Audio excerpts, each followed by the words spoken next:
और आज का जो विषय है शिव सूत्र से, शिव सूत्र पर यह 11वां व्याख्यान है और जो सूत्र संख्या है वह 14 है। 14वें सूत्र पर हम आज चर्चा करेंगे, जिसको लिखा गया है दृश्यम शरीरम।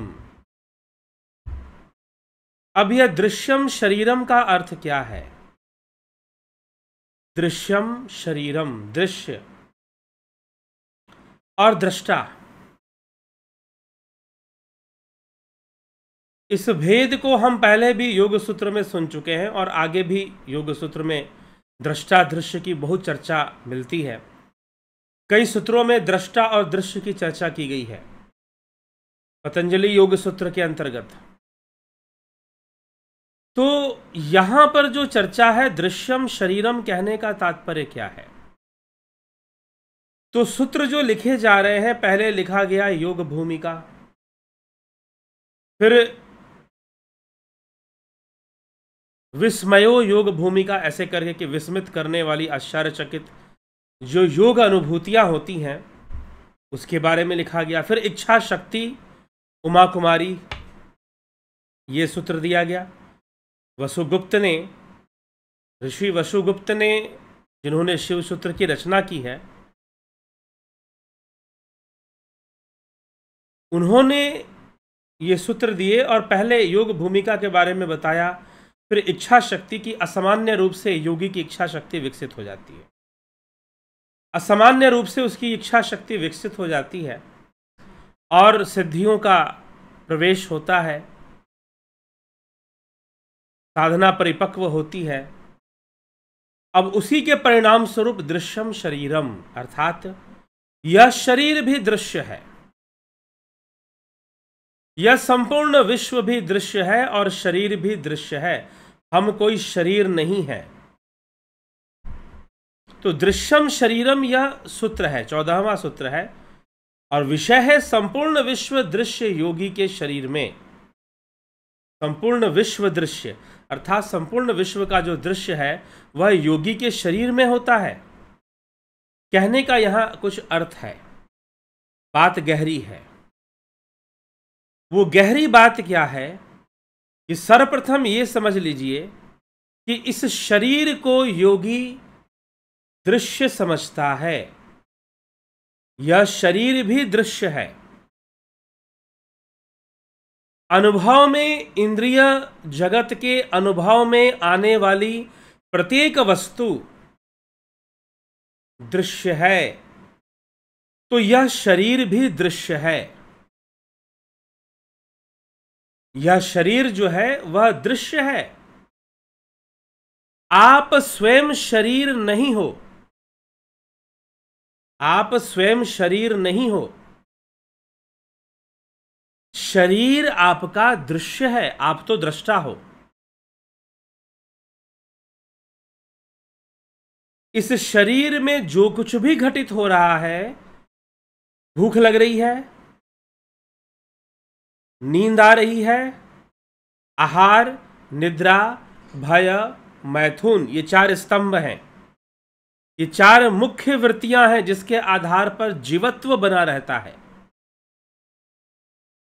शरीर का आधार बनाते हैं ये मुख्य 4 वृत्तियां।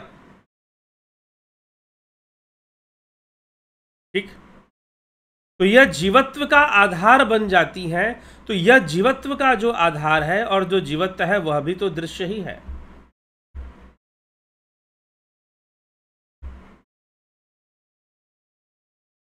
तो यह शरीर जो है वह दृश्य है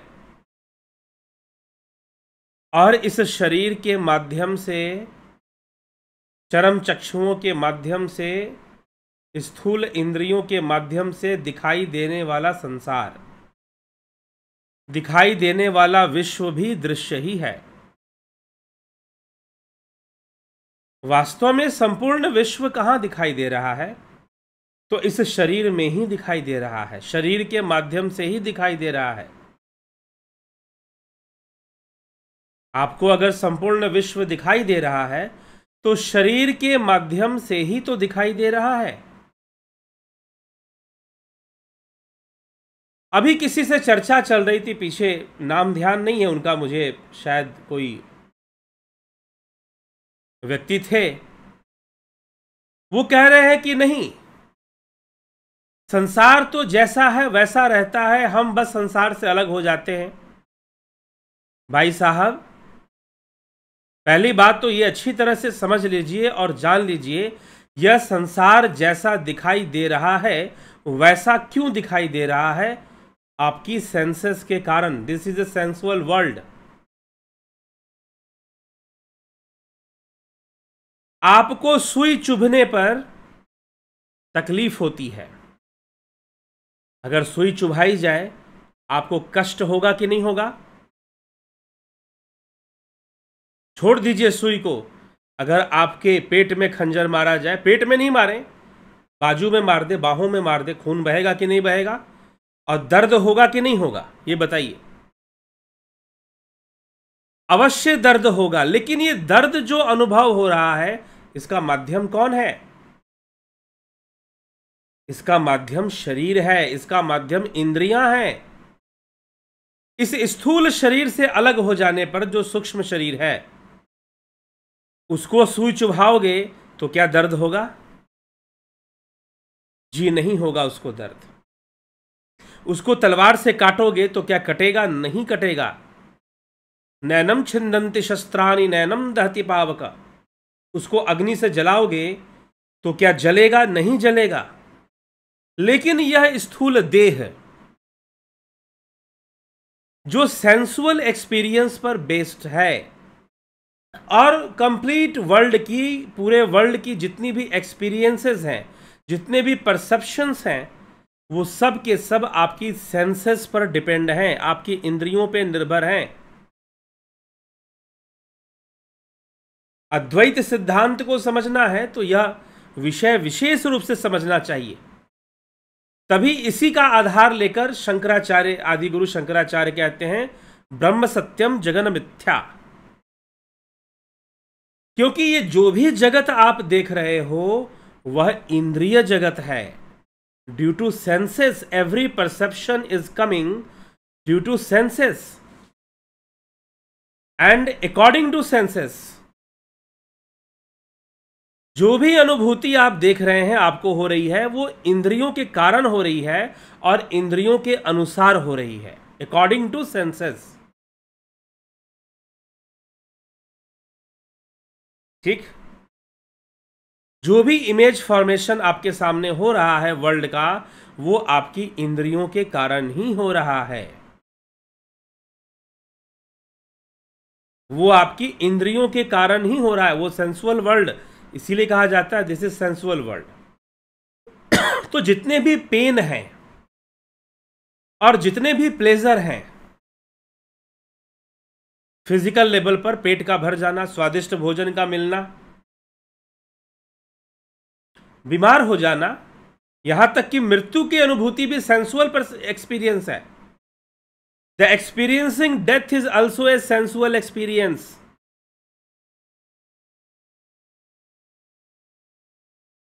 ठीक? Experiencing death is also a sensual experience. वो भी आपकी एक ऐन्द्रिक अनुभूति ही है, मृत्यु भी।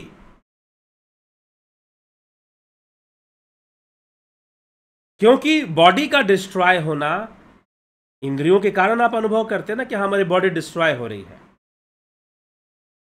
कोई सुई चुभाता है, दर्द हो रहा है, खून बह रहा है, तकलीफ हो रही है, सेंसुअल एक्सपीरियंस है। सारे पेन्स, जितने भी बॉडी से रिलेटेड आपके पेन हैं, वो सब सेंसुअल एक्सपीरियंस के अंदर ही तो आएंगे। ठीक है? तो शरीर क्या है, इंद्रियां क्या है? दृश्य है। इसलिए दृश्यम शरीरम, यह शरीर भी दृश्य है। मैं तो आत्मा हूं। शिवो अहम, शिवो अहम, शिवो अहम। मैं दृष्टा हूं। जब योगी की स्थिति, जब योगी योग भूमिका का आधार लेते हुए अपनी इच्छा शक्ति को विकसित करते हुए अपनी आत्मा में स्थित होता है, शून्य को जानता है, शिव को जान लेता है, शिव में ही स्थित हो जाता है, मूल स्वरूप में स्थित हो जाता है, तो ये शरीर में घटने वाली जितनी भी घटनाएं हैं, यह जो शरीर है वह दृश्य है। मैं शरीर नहीं हूं, आई एम नॉट बॉडी। मैं इंद्रियां भी नहीं हूं, निर्वाण अष्टकम।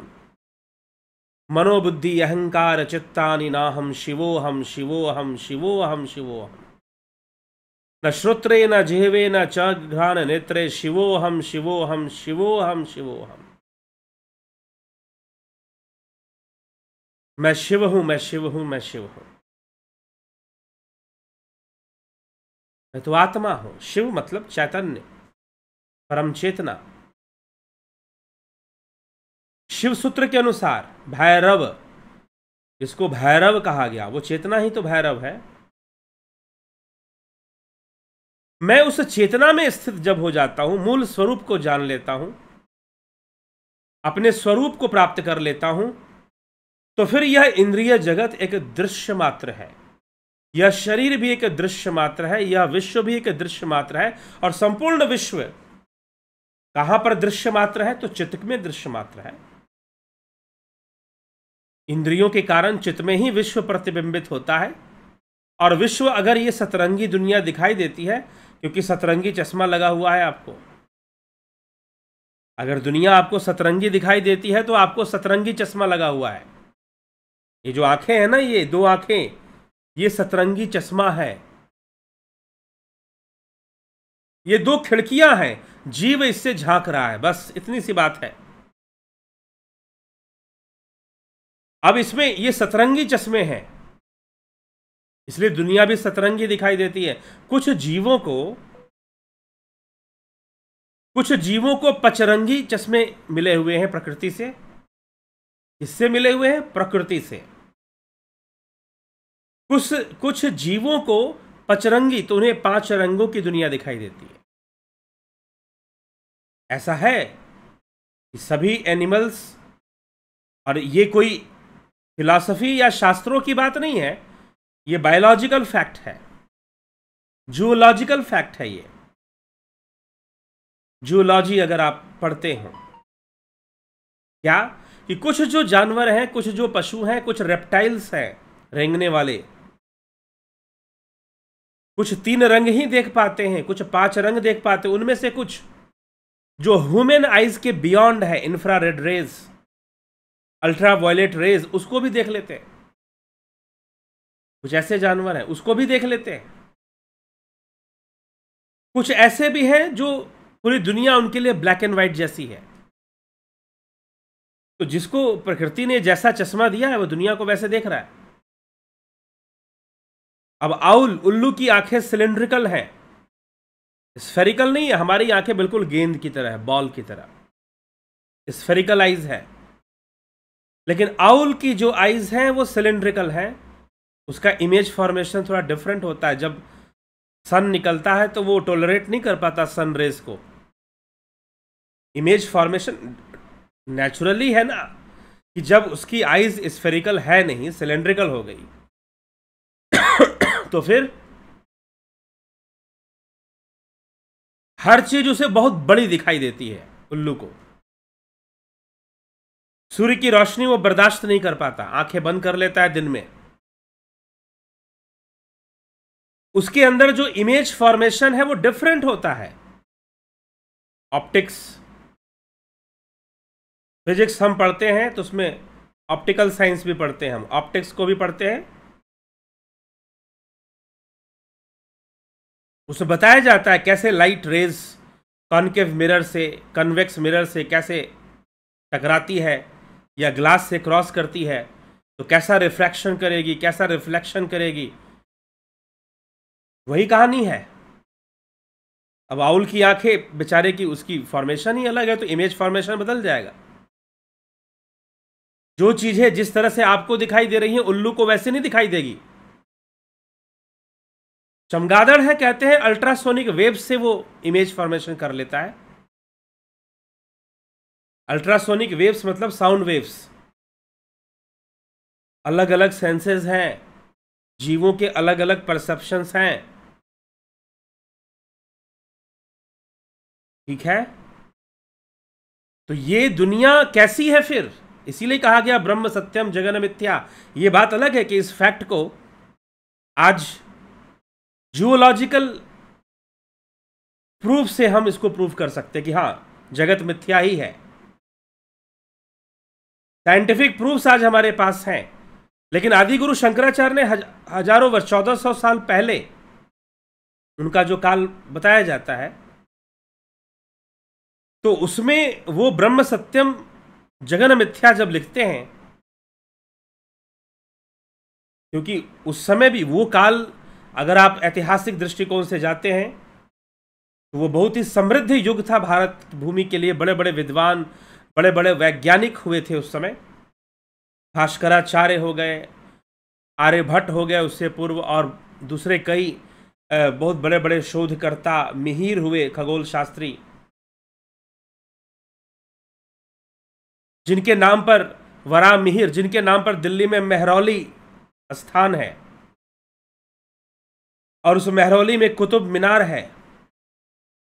वास्तव में वो विष्णु स्तंभ है जिस पर खगोल शास्त्री जो है बड़े तारों के पोजीशंस को चेक करते थे, नक्षत्रों को वो चेक किया करते थे एक ऊंचाई पर जाकर। जो एस्ट्रोनॉमर्स थे, इंडियन एस्ट्रोनॉमर,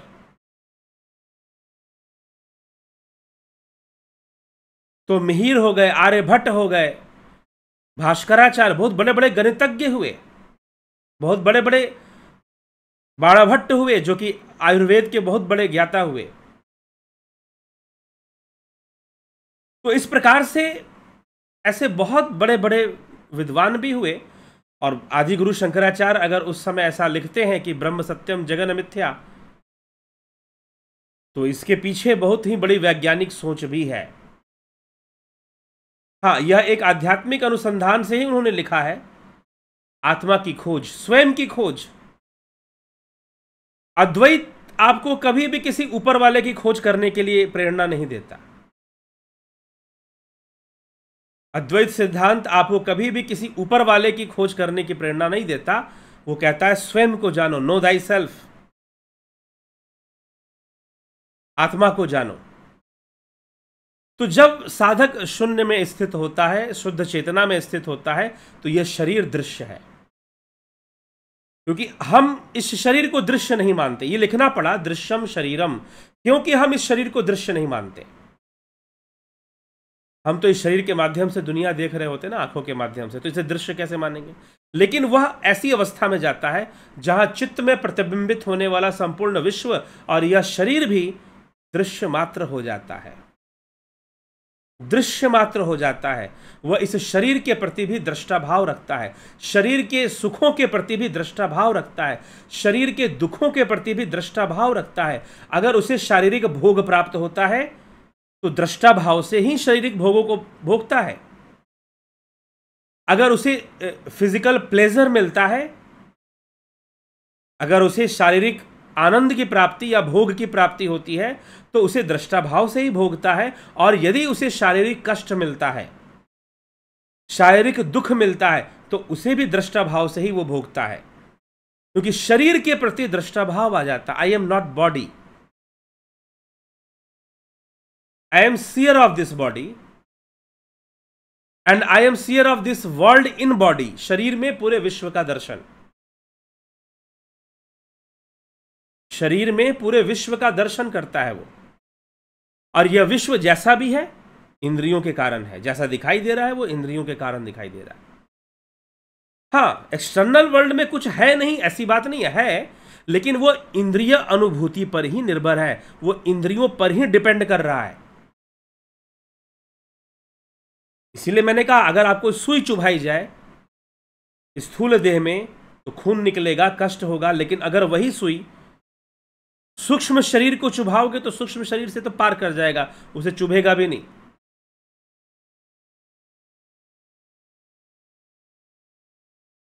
ठीक है? तो जितने भी पेन्स हैं, हम कहते हैं ये सॉलिड है, ये लिक्विड है, ये गैसियस स्टेट में है। कोई पत्थर हम छूते हैं वो ठोस ठोस महसूस होता है, ड्यू टू सेंसेस। आपकी इंद्रियों के कारण ही किसी पत्थर की ठोस ठोस चीज को आप अनुभव कर रहे हैं। आप पानी को छुओगे, तरलता अनुभव होती है, ड्यू टू सेंसेस, इंद्रियों के कारण उसकी तरलता का अनुभव हो रहा है। लेकिन सूक्ष्म देह के लिए ना कोई वस्तु ठोस है ना ही तरल है।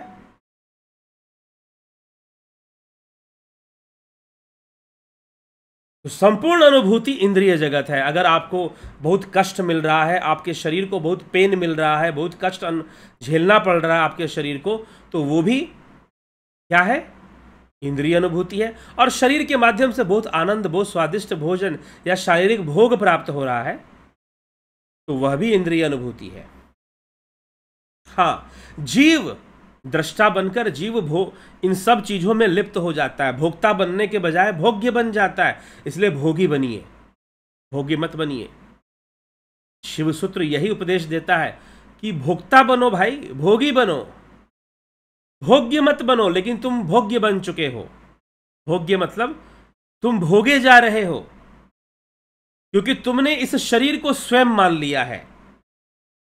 और जब तुम शरीर को स्वयं मान लोगे, जी नहीं, शरीर स्वयं नहीं हो सकता, आप शरीर नहीं हो सकते।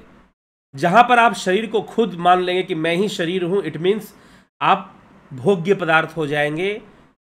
भोगे न भुक्ता वयमेव भुक्ता, महाराज भर्तृहरि कहते हैं, भोगे न भुक्ता वयमेव भुक्ता। हम भोगों को नहीं भोगते, ये भोग हमें भोग जाते हैं। हम शराब नहीं पीते, शराब हमें पी जाती है। हम खाना नहीं खाते, भोजन हमें खा जाता है। हम खा खाकर हम शुगर हमें हो जाता है, डायबिटीज और कई तरह की चीजें हमें हो जाती हैं। तो हम नहीं खाना खाते, भोजन ही हमें खाना शुरू कर देता है। फिर तो हमें तो भोक्ता बनना था, हम भोग्य बन जाते हैं। हमें तो भोगी बनना चाहिए था, लेकिन हम भोगी सही से बन ही नहीं पाते। हमें तो अघोरी बनना चाहिए था, हम घोरी बन जाते हैं। अघोर मतलब जिसके अंदर कोई घोर नहीं है, आसक्ति जिसके अंदर नहीं है, अति जिसके अंदर नहीं है, वो अघोर है, अघोरी है। जिसने भैरव को जान लिया है, अपने भीतर भैरव को जागृत कर लिया है,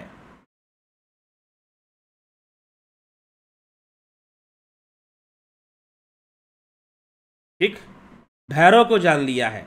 तो हमें यह सब थोड़ा समझना है। तो इसीलिए यह शरीर भी दृश्य है, इसलिए कहा जा रहा है दृश्यम शरीरम। शरीर भी वह दृश्य बन जाता है। शरीर के माध्यम से दिखने वाला संपूर्ण विश्व भी दृश्य बन जाता है। मन भी दृश्य, चित्त भी दृश्य, बुद्धि भी दृश्य, अहंकार भी दृश्य, मोह भी दृश्य, लोभ भी दृश्य, काम भी दृश्य और क्रोध भी दृश्य। इन सभी के प्रति दृष्टा भाव आ जाता है। वह योगी ना शिष्य है, ना गुरु है, ना मन है, ना बुद्धि है, ना वो इंद्रिया, ना वो माता, ना वो पिता, ना वो राजा, ना वो प्रजा। वह तो शिवो अहम, शिवो अहम, शिवो अहम, मैं शिव हूं, शिव हूं। और ऐसी भावना से वह दृष्टा हो जाता है और शरीर दृश्य बन जाता है। उसका अपना खुद का शरीर भी उसके लिए दृश्य ही होता है। वो उसमें भी दृश्य कहने का मतलब कि पराई वस्तु, दृश्य कहने का मतलब हम जिसे देख रहे हैं जो हमसे अलग है। हम जिसे देख रहे हैं वो हमसे अलग है, हम वो नहीं है जिसे हम देख रहे हैं, हम तो दृष्टा है। तो शरीर के प्रति भी दृष्टा भाव आ जाता है, शरीर के प्रति भी साक्षी भाव आ जाता है। ऐसी स्थिति प्राप्त हो जाती है तो दृश्यम शरीरम ही सिद्ध हो जाता है। 14वां सूत्र शिव सूत्र, वसुगुप्त रचित शिव सूत्र। त्रिक दर्शन का मुख्य आधार मानते हैं, शैव त्रिक दर्शन। त्रिक इसलिए कहते हैं कि उसमें 3 उपाय बताए गए हैं, शांभव उपाय, शाक्त उपाय और आणव उपाय। तो अभी हम शांभव उपाय पर चल रहे हैं, शांभव उपाय की चर्चा कर रहे हैं। चलेगी चर्चा इस पर। ऐसे अगर हम इस पूरे विषय को ले तो काफ़ी लंबी चर्चा चल सकती है। हो सकता है कि 2022 शिव सूत्रों को ही समझने में लग जाए। पूरा शिव सूत्र में स्पंदकारिका भी ले लें, सब ले लें, और फिर से अभिनव गुप्त जो कश्मीर के बहुत बड़े ऋषि हुए, आचार्य हुए, अभिनव गुप्त, उनके ग्रंथ को भी ले ले समझने के लिए शिव सूत्रों में, तो बहुत लंबी व्याख्या चलेगी। लेकिन फिर भी ये सारी लेंगे, एक साथ ना लें, एक एक कर लें, लेकिन आएगी जरूर सब पर चर्चा। तो इस तरह से कहा जा रहा है दृश्यम शरीरम, यह शरीर भी हमारा एक दृश्य है। लोभ मोह काम क्रोध अहंकार की जो लहरें उठ रही हैं, उनके प्रति भी दृष्टा भाव, मन के प्रति भी, चित्त के प्रति भी, और चित्त में प्रतिबिंबित होने वाला यह विश्व इंद्रियों के माध्यम से चित्त में प्रतिबिंबित होने वाला रिफ्लेक्शन, रिफ्लेक्टिंग इन आवर चित्ता, अंतःकरण, हमारे अंतःकरण में यह रिफ्लेक्टिंग जो वर्ल्ड जो रिफ्लेक्ट कर रहा है, प्रतिबिंबित हो रहा है, वह भी एक दृश्य है। तो संपूर्ण विश्व कहीं बाहर नहीं है, हमारे भीतर है। जो भी हम विश्व की वर्ल्ड की एक्सपीरियंस कर रहे हैं, वो सब हमारे भीतर है। ठीक, तो यह सब विषय हमें इस प्रकार से समझने की आवश्यकता है। तो यही दृश्यम शरीरम, इस सूत्र को दृश्यम शरीरम इसीलिए कहा गया। चलिए आगे आपके कमेंट्स देख लेते हैं, कौन क्या कहता है। नवजोत नाथ, अवनी प्रधान जी, बहुत बहुत अभिनंदन है अवनी जी। गोविंद प्रसाद नीमा जी, सविता नायक, अमन कक्कर, श्वेता कुमारी, माधुरी कोल्हे, अरुण पंडित, विष्णुचंद्र मौर्य, रमेश पेशवानी जी, राजू पाल जी, रूपलाल विश्वकर्मा, अशोक रावल, राम विलास जी, ओमराज हेम्ब्रम, सतीश मास्टर, सुभाष बगरिया, अभिनंदन है आपका सुभाष जी। सीताराम माली, भीखू कुचाड़िया जी, बहुत अभिनंदन। उषा श्रीवास्तव जी, अभिनंदन। Spiritual with scientific proof, Ashok Goyal. गुरुजी, सांख्य योग और ध्यान योग में क्या अंतर है? सांख्य योग ज्ञान योग है, सांख्य योग ध्यान योग का थ्योरेटिकल नॉलेज है। ठीक है, तो ध्यान योग और सांख्य योग में यही अंतर है। ध्यान योग प्रैक्टिकल चीज है, सांख्य योग जो ऋषियों ने हमें बताया है, समझाया है, उन तत्वों का ध्यान करते हुए हमें परम तत्व तक पहुंचना है। सांख्य योग में जो 24 तत्व हैं, 25 तत्व हैं, 25वां पुरुष है। तो 24 तत्वों को हमें समझते हुए तन्मात्राएं क्या हैं, उन पर ध्यान करना चाहिए। सांख्य योग, अगर जैसे कि आपने सुना होगा विपश्यना की लोग अभ्यास करते हैं, संवेदनाओं का ध्यान कर, संवेदनाओं को साक्षी भाव से देखते हैं, लेकिन वहीं तक करते रहते, उसके आगे बढ़ने की कोशिश नहीं करते। तो वैसे ही पहले हम इन इंद्रियों के माध्यम से जो भी संवेदनाएं आ रही हैं, उनके तन्मात्राओं का हम ध्यान करते हैं सांख्य योग में। ठीक है, स्पर्श, हवा बह रही है, त्वचा को स्पर्श हो रहा है, उस स्पर्श पर फोकस करेंगे हम। कान में कुछ आवाज सुनाई दी तो वो भी संवेदना है, उस संवेदना पर, उस वाइब्रेशन पे फोकस करेंगे हम। वाइब्रेशन कहां से आई उस पर नहीं, अगर घंटी की आवाज थी तो घंटी पर नहीं, हारमोनियम की आवाज थी तो हारमोनियम पे नहीं, ताली बजाने की आवाज थी तो ताली पर नहीं, साउंड जो रिएक्ट हो रहा है इंद्रियों के साथ, तन्मात्राएं होती है ना, रूप, रस, गंध, स्पर्श और शब्द, उन तन्मात्राओं पर आप ध्यान करना पहले शुरू कीजिए, और फिर आप पंचभूतों पर करिए, ये 10 तत्व हो गए। फिर इंद्रियों पर आप ध्यान कीजिए, फिर आप कर्म इंद्रिय, फिर ज्ञान इंद्रिय, इन सबको आप कवर करते हुए, सारे तत्वों को समझते हुए अंततः पुरुष तत्व में लीन हो जाइए। इस तरह से अब उसकी प्रक्रिया एक तरह से ध्यान योग ही है। ठीक है, तो ये अंतर है सांख्य योग और ध्यान योग में। सांख्य योग 24 तत्वों को समझने के लिए, उनको मूल तत्व तक, शून्य तक पहुंचने के लिए ही ध्यान योग है और सांख्य योग है। लेकिन सांख्य योग की जब चर्चा होगी तो सांख्य योग तत्व ज्ञान की चर्चा करता है, और तत्व ज्ञान क्या है? तत्व ज्ञान है ही सांख्य का विषय। वेदांत तो ब्रह्म ज्ञान की बात करता है, फिर अद्वैत तो ब्रह्म ज्ञान की, तो इस तरह से तत्व ज्ञान की चर्चा करता है सांख्य योग। तो तत्व ज्ञान यही है, ठीक है, बस इतनी सी बात है, कोई बहुत बड़ा अंतर नहीं है, थोड़ा सा कंसेप्चुअल डिफरेंस जरूर है, लेकिन कुल मिलाकर एक ही प्रक्रिया है, एक ही लक्ष्य की ओर। उत्कर्ष तिवारी, मनीष जादव, बहुत अभिनंदन है। स्पिरिचुअल गुरुजी, ठोकर खाकर गिर जाए तो ये प्रारब्ध है या लापरवाही का फल है? लापरवाही हुई तभी ना जब प्रारब्ध भी था, ठीक। अवधेश कुमार जी, जलाराम, जायका, नवजोत नाथ, गुरुजी, सूक्ष्म शरीर अब इन आंखों से दिखता हो तो बताया जाए कैसा दिखता है। हाँ, कुछ लोग ऑरा देख लेते हैं, उसी को सूक्ष्म शरीर कह देते हैं। जी नहीं, ऑरा को ही आप सूक्ष्म शरीर नहीं कह सकते, क्योंकि सूक्ष्म शरीर 8 पुर्यष्टक उसे कहा गया। विवेक चूड़ामणि में आदि गुरु शंकराचार्य पुर्यष्टक बता रहे हैं, तो 8 चीजों से मिलकर वो बना है, ये हमें समझना होगा। सूक्ष्म शरीर कैसा दिखता है वो स्थूल दृष्टि का विषय नहीं है। योगेंद्र पंडित जी, चंद्रेश्वर पांडे जी, कैलाश बड़े, रामविलास जी, शरीर के लिए संसाधन इकट्ठा करना चाहिए बट मोह नहीं। हाँ, जो जरूरी है जितना उतना करो।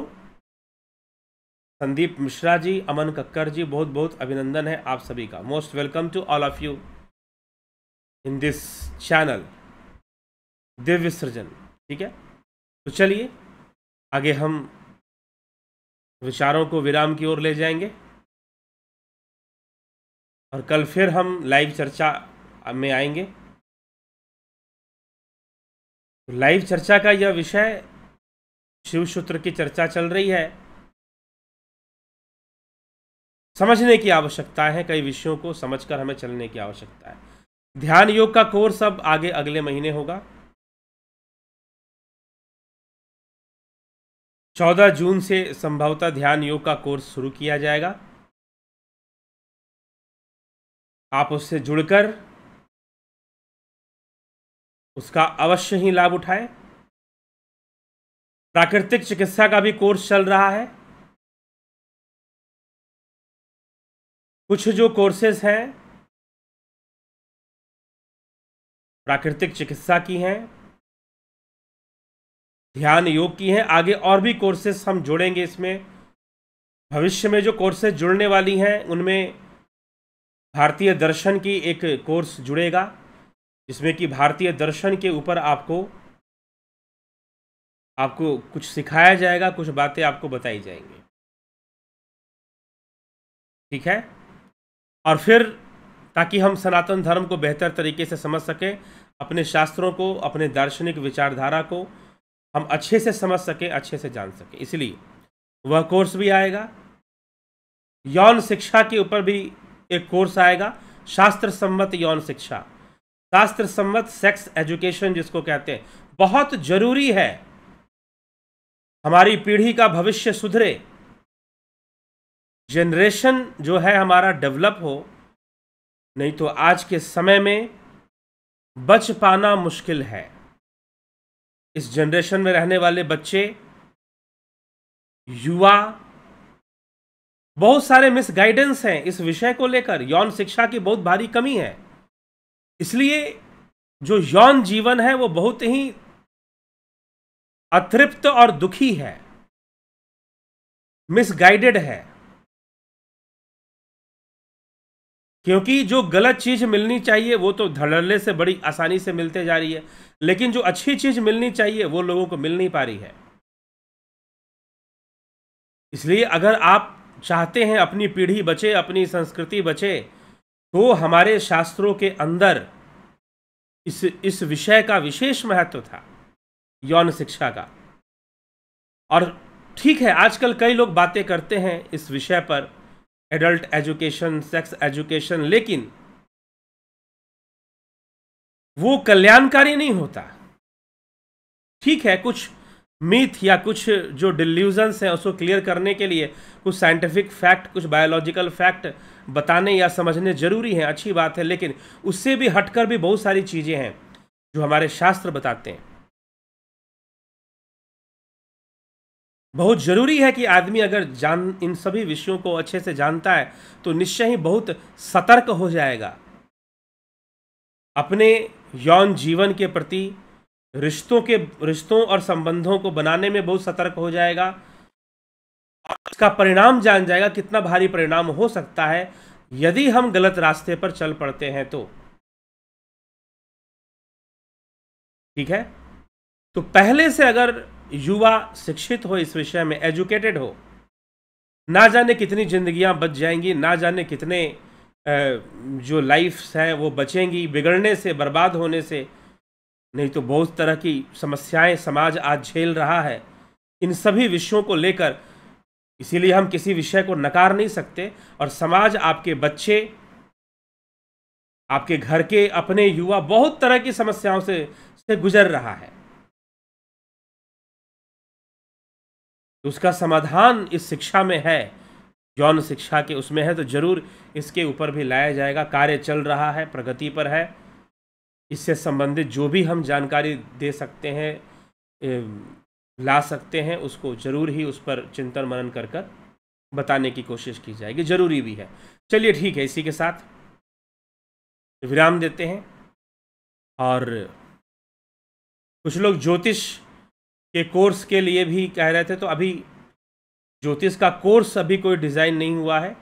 हाँ, यदि आप अपना बर्थ चार्ट एनालिसिस करवाना चाहते हैं, जन्म कुंडली से संबंधित बातें आप जानना चाहते हैं, उसका कुछ शुल्क लगेगा।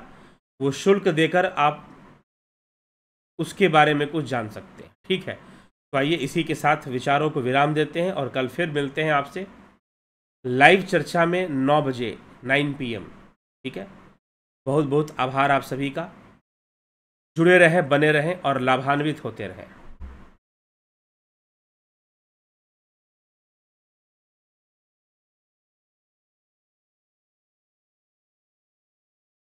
ठीक है।